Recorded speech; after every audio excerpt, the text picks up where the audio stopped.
আসসালামু আলাইকুম, স্বাগতম জানাচ্ছি বিবিসি নিউজ আন্তর্জাতিক সংবাদে। শুরুতেই সংবাদ শিরোনাম, এরপর বিস্তারিত। ইরানে হামলা বন্ধ না হলে যুদ্ধ থামবে না। আরও এক দেশে হামলা চালাল ইরান। ইরান যুদ্ধ ঈশ্বরের পরিকল্পনা বলে প্রচার মার্কিন কমান্ডারদের। তুরস্ককে পূর্ণ সমর্থনের প্রতিশ্রুতি যুক্তরাষ্ট্রের। দর্শক, এতক্ষণ শুনছিলেন সংবাদ শিরোনাম। এখন বিস্তারিত। আপনি যদি ইসরায়েলের ধ্বংস চান এবং মুসলিমদের পাশে থাকেন, তাহলে ভিডিওতে লাইক করে চ্যানেলটি অবশ্যই সাবস্ক্রাইব করে দিবেন এবং আপনার মূল্যবান মতামত অবশ্যই কমেন্টে লিখে জানিয়ে দিবেন। এখন বিস্তারিত। ইরানে হামলা বন্ধ না হলে যুদ্ধ থামবে না জানাল রাশিয়া। দখলদার ইসরায়েল ও যুক্তরাষ্ট্র যৌথভাবে ইরানে হামলা চালিয়ে পুরো মধ্যপ্রাচ্যে আগুন জ্বালিয়ে দিয়েছে। গত ২৮ ফেব্রুয়ারির ওই আগ্রাসনের পর হাতের মুষ্টি ছেড়ে দিয়েছে তেহরানও। ঝাঁকে ঝাঁকে ক্ষেপণাস্ত্র ও ড্রোন ছুড়ছে উগ্র ইহুদিবাদী ভূখণ্ড ও উপসাগরীয় দেশগুলোয় মার্কিন স্বার্থ সংশ্লিষ্ট স্থাপনা লক্ষ্য করে। সংঘাত ক্রমেই বাড়ছে। নতুনভিরি তদিমেশি তুরস্ক ও আজারবাইজানে প্রতিশোধমূলক হামলা চালিয়েছে ইসলামী প্রজাতন্ত্র। এই সংঘাত বন্ধ হওয়ার কোনো লক্ষণ দেখছে না রাশিয়া।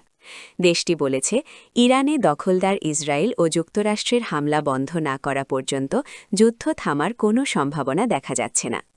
একই সঙ্গে ওয়াশিংটন ও তেল আবিবের বিরুদ্ধে আরব দেশগুলোকে যুদ্ধে টেনে আনার চেষ্টার অভিযোগ তুলেছে মস্কো। যুক্তরাষ্ট্র ও ইসরায়েলের বিরুদ্ধে যৌথভাবে ইরানে হামলার মাধ্যমে পারস্য উপসাগরীয় দেশগুলোকে যুদ্ধে টানছে বলে নতুন করে মন্তব্য করল রুশ পররাষ্ট্র মন্ত্রণালয়। আরও এক দেশে হামলা চালাল ইরান। ইরানের বিরুদ্ধে এবার আরও এক দেশের ড্রোন হামলার অভিযোগ উঠেছে। দক্ষিণ ককেশাসের দেশ আজারবাইজান দাবি করেছে, ইরানের ড্রোন হামলায় তাদের ২ জন বেসামরিক নাগরিক আহত হয়েছেন। বৃহস্পতিবার ৫ মার্চ দেশটির পররাষ্ট্র মন্ত্রণালয় এক বিবৃতিতে জানায়, ইরানি ড্রোন নাকচিবান স্বায়ত্তশাসিত অঞ্চলে ২টি স্থানে আঘাত হানে। একটি ড্রোন সরাসরি বিমানবন্দরের টার্মিনাল ভবনে হামলা চালায় এবং আরেকটি ড্রোন সাকারাবাদ গ্রামের একটি বিদ্যালয়ের ভবনের কাছে পড়ে। বিবৃতিতে বলা হয়, হামলার ফলে বিমানবন্দরের একটি ভবন ক্ষতিগ্রস্ত হয়েছে এবং ২ জন বেসামরিক নাগরিক আহত হয়েছেন। ঘটনার পর তীব্র প্রতিক্রিয়া জানিয়েছে আজারবাইজান সরকার। এই ঘটনায় ইরানের রাষ্ট্রদূতকে তলব করেছে দেশটি। পররাষ্ট্র মন্ত্রণালয় জানিয়েছে, ইরানের কাছে এই ঘটনার তীব্র প্রতিবাদ জানানো হবে এবং আনুষ্ঠানিকভাবে একটি প্রতিবাদপত্র দেওয়া হবে। তবে এই অভিযোগের বিষয়ে এখন পর্যন্ত ইরানের পক্ষ থেকে কোনো আনুষ্ঠানিক প্রতিক্রিয়া জানানো হয়নি। ইরান যুদ্ধ ঈশ্বরের পরিকল্পনা বলে প্রচার মার্কিন কমান্ডারদের। মার্কিন সেনাদের কাছে ইরানের বিরুদ্ধে চলমান যুদ্ধকে ঈশ্বরের পরিকল্পনার অংশ হিসেবে তুলে ধরা হয়েছে এমন অভিযোগ উঠেছে যুক্তরাষ্ট্রের সামরিক বাহিনীর কিছু কমান্ডারের বিরুদ্ধে।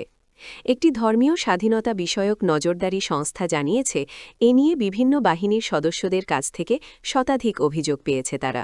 খবর দ্য গার্ডিয়ানের।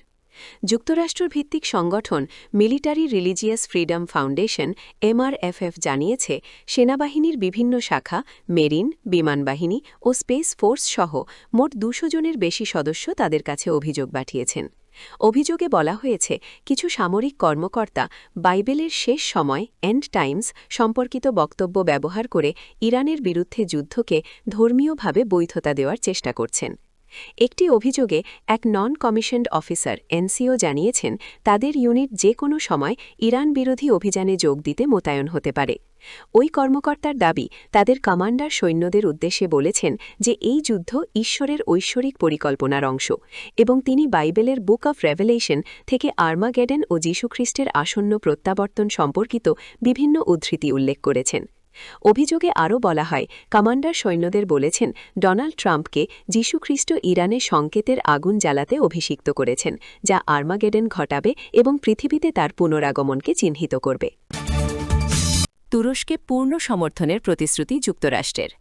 ইরান থেকে ছোড়া একটি ব্যালিস্টিক ক্ষেপণাস্ত্র ন্যাটো জোট ভূপাতিত করার পর ন্যাটোর সদস্য তুরস্কের সার্বভৌমত্বের ওপর হামলাকে অগ্রহণযোগ্য বলে মন্তব্য করেছেন মার্কিন পররাষ্ট্রমন্ত্রী মার্কো রুবিও।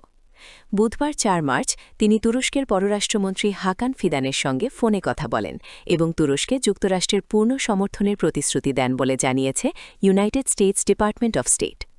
তুরস্ক জানিয়েছে বুধবার ইরান থেকে ছড়া একটি ব্যালিস্টিক ক্ষেপণাস্ত্র তাদের আকাশসীমার দিকে আসছিল, যা ন্যাটোর আকাশ প্রতিরক্ষা ব্যবস্থা ধ্বংস করে দেয়। মার্কো রুবিও ফোনালাপে হাকান ফিদানকে বলেন, তুরস্কের সার্বভৌম ভূখণ্ডে এই ধরনের হামলা অগ্রহণযোগ্য। যুক্তরাষ্ট্র তুরস্কে পূর্ণ সমর্থন দেবে। তুরস্কের কর্মকর্তারা জানান, ইরান থেকে উৎক্ষেপণ করা ক্ষেপণাস্ত্রটি ইরাক ও সিরিয়া হয়ে তুরস্কের আকাশসীমার দিকে আসছিল। পরে পূর্ব ভূমধ্যসাগরে মোতায়েন করা ন্যাটোর আকাশ ও ক্ষেপণাস্ত্র প্রতিরক্ষা ব্যবস্থার মাধ্যমে সেটি প্রতিহত ও ধ্বংস করা হয়।